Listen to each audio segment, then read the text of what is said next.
ज़िला अम्बाला के अंदर 18 जनवरी 2023 को जो हमारी सेंट्रल जेल अम्बाला है वहाँ पे एक इंसिडेंट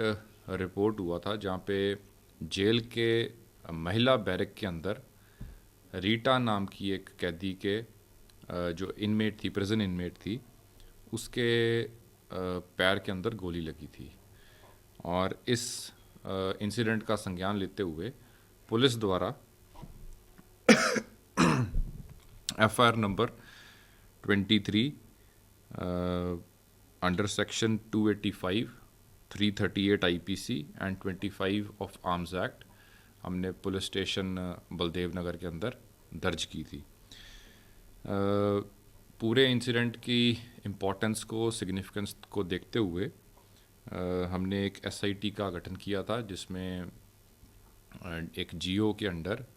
डीएसपी साहब के अंडर और सीआईए को और साइबर सेल को अटैच किया गया था। जो मौका घटना स्थल था उसको मेरे द्वारा खुद निरीक्षण किया गया था और अन्य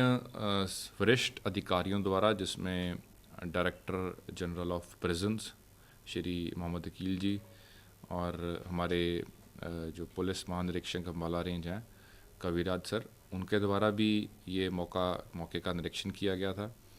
हमारे माननीय गृह एवं स्वास्थ्य मंत्री, उनके द्वारा भी मौका घटनास्थल देखा गया था। इस पूरे केस के अंदर हमने स्टार्टिंग से ही पहले पूरे जो घटनास्थल था वहाँ पे सीन को रिक्रिएट किया था। उसमें जो फोरेंसिक एक्सपर्ट्स थे, जो बैलिस्टिक एक्सपर्ट्स थे, उनको भी मौके के ऊपर बुलाया था और उनसे भी पूरा केस के बारे में विचार विमर्श हुआ था। इसी तफ्तीश को आगे बढ़ाते हुए जितने भी जेल के अंदर उस टाइम पे उस मौके के गवाह थे, उनको सबको शामिल जांच किया गया, उनके बयान रिकॉर्ड किए गए। जो जेल के अधिकारी और कर्मचारीगण थे, उनको भी इस पूरी तफ्तीश के साथ उनको भी जोड़ा गया। जो जेल के अंदर कैमरास थे, उनका भी लगभग 85 कैमरों की कई घंटों लंबी फीड को अच्छी से उस पूरी डिटेल में उसका अध्ययन हमारी जो स्पेशल टीम थी उसके द्वारा किया गया। और जो इसमें सबसे बेसिक क्वेश्चन थे कि ये जो गोली लगी उस विक्टिम के, पीड़ित के, वो किस कैलिबर की थी। सबसे पहला सवाल तो यही था कि वो किस वेपन की गोली है और वो किस तरीके के वेपन से चलाई गई है, क्योंकि कई बार एक चाहे जो एम्यूनिशन है वो चाहे कंट्री मेड वेपन से भी चलाया जा सकता है, तो किस तरीके के वेपन से चलाया गया। फिर हमारा जो डायरेक्शन ऑफ फायर था, जो हमारा डायरेक्शन ऑफ फायर था वो क्या रहा उस केस के अंदर।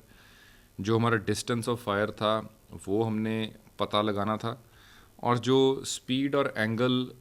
जो बुलेट का था, जिस टाइम पे वो विक्टिम के, जिस टाइम वो पीड़ित के बजी, उस टाइम पे वो उसका स्पीड एंड एंगल क्या था। इस सारी चीज़ों के लिए हमने जब मौके का निरीक्षण किया तो वो हमारे को ये पता लगा कि जो डायरेक्शन ऑफ फायर है वो ईस्ट डायरेक्शन के तरफ से, प्राइमरीली साउथ ईस्ट डायरेक्शन की तरफ से फायर की आया था। और जब हमने जो पूरी डिटेल के अंदर जो बुलेट रिकवर हुआ था और जो बैलिस्टिक एक्सपर्ट्स ने जब उसका मुआयना किया, तो वो इस निष्कर्ष पे पहुंचे कि ये जो गोली है वो एक AK-47 टाइप के वेपन की गोली है, और जिसका कैलिबर 7.62 बाय 39 mm होता है, जिसका कार्ट्रिज का साइज़, और उसके बुलेट का मास लगभग 8 ग्राम के करीब होता है। उसके बाद इसमें पूरे में उसकी जो हमारी प्रोजेक्टाइल और की प्रोजेक्टाइल मोशन की जो ट्रैजेक्टरी होती है, उसके जो विशेषज्ञ हैं, चाहे उसमें फ़िज़िक्स के कुछ विशेषज्ञ थे, उनसे भी हमने विचार विमर्श किया। और फाइनली हमारी फोरेंसिक की और बैलिस्टिक एक्सपर्ट्स की टीम इस नतीजे पे पहुंची कि जो डिस्टेंस ऑफ फायर है वो लगभग 2.5 किलोमीटर दूर है, और उसका जो डायरेक्शन है वो साउथ ईस्ट और प्राइमरीली ईस्ट कंपोनेंट ज़्यादा उस डायरेक्शन से वो फायर हुआ है। जब पूरा फिज़िकली उस एरिया का हमने चेकिंग करवाई तो वहाँ पे जिस सेक्टर के अंदर ओरिजिन ऑफ फायर आ रहा था वो एयरफोर्स का एरिया पाया गया, और उस एरिया के अंदर एयरफोर्स की एक स्मॉल रेंज हमारे को वहाँ पे मिली। वहाँ पे जो हमारे सोर्सेस के थ्रू हमें पता लगा कि जो वो रेंज है वो लगभग 100 फुट की उसमें दूरी है टारगेट में, और जो फायरिंग जो भी व्यक्ति करता है, और उसकी जो रिटेनिंग वॉल है वो लगभग 20 फुट ऊंची है। तो उसमें जब हमने गहनता से जांच की तो ये भी पाया गया कि उस दिन जब 18 जनवरी की डेट थी तो उस दिन वहाँ से AK के लगभग 4180 राउंड्स वहाँ पे फायर किए गए, और वहाँ पे फायरिंग भी लगभग हफ्ते में 1 या 2 बार ही होती है उस रेंज के ऊपर। और वहाँ पे उस दिन 4180 राउंड्स AK के वहाँ से फायर किए गए। इस बेसिस पे हमारी जो पूरी इन्वेस्टिगेशन थी, हमने वहाँ पे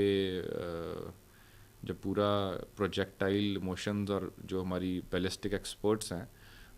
उस बेसिस के से हम इस निष्कर्ष पे पहुँचे कि जो ओरिजिन ऑफ फायर है वो एयरफोर्स से है, AK वेपन यूज़ हुआ है, डिस्टेंस उसका लगभग 2.5 किलोमीटर है, और एंगल ऑफ फायर जो है वो लगभग उसका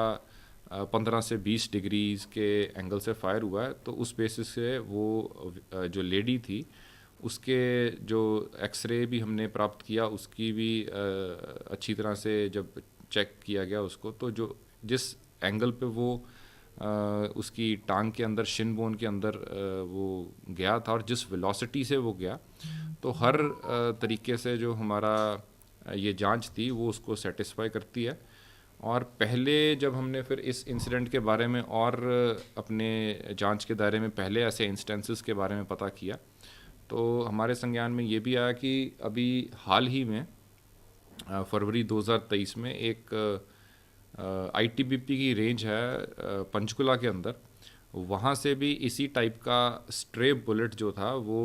डेरा बस्सी के अंदर लगभग 3.3 किलोमीटर दूर एक प्राइवेट प्रेमिसेस के अंदर लगा। और इसी तरीके से वहाँ पे ये पहली बार नहीं बल्कि 5वां ऐसा इंसिडेंट था जब उस प्राइवेट बिल्डिंग के ऊपर वहाँ से फायरिंग रेंज से स्ट्रे बुलेट उनकी बिल्डिंग में लगा। और जब उस बिल्डिंग का पंजाब पुलिस द्वारा मुआयना किया गया तो 13 अलग अलग बुलेट उनकी दीवारों से रिकवर भी हुए। इसी तरीके से 2005 में अम्बाला ज़िले के अंदर भी जो बब्याल फायरिंग रेंज है वहाँ पे भी एक स्ट्रे बुलेट एक लेबर वाले व्यक्ति को लगा था। और 2021 की दिसंबर में तमिलनाडु के अंदर भी एक 11 साल के लड़के को भी स्ट्रे बुलेट लगभग 2 किलोमीटर दूर असॉल्ट राइफल का बुलेट लगा था। इसमें क्योंकि ये एक फायरिंग रेंज से गया हुआ स्ट्रे बुलेट है जिसके कारण से ये एक हमारे जो विक्टिम है उसको ये गोली लगी, उसका संज्ञान लेते हुए हमारे द्वारा जितनी भी अम्बाला के अंदर फायरिंग रेंजेस हैं, चाहे वो आर्मी की हैं, एयरफोर्स की हैं,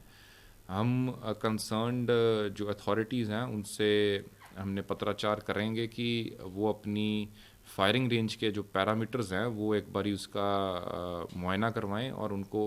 उनकी जो रिटेनिंग वॉल्स हैं उनको मजबूत करें ताकि इस टाइप के इंसिडेंट्स आने वाले टाइम में ना हो। और इसके साथ ही जो हमारे गृह एवं स्वास्थ्य मंत्री हैं उनके द्वारा भी इसका संज्ञान लेते हुए पूरे हरियाणा के अंदर जो फायरिंग रेंजेस हैं उनके उनका एक बारी सिक्योरिटी ऑडिट करवाने के लिए उन्होंने भी दिशा निर्देश दिए हैं। और क्योंकि ये इसमें कुछ डिफेंस इस्टेब्लिशमेंट्स की भी फायरिंग रेंजेस हैं, तो वो भी अपने लेवल के ऊपर डिफेंस मिनिस्टर से फॉलो अप करेंगे।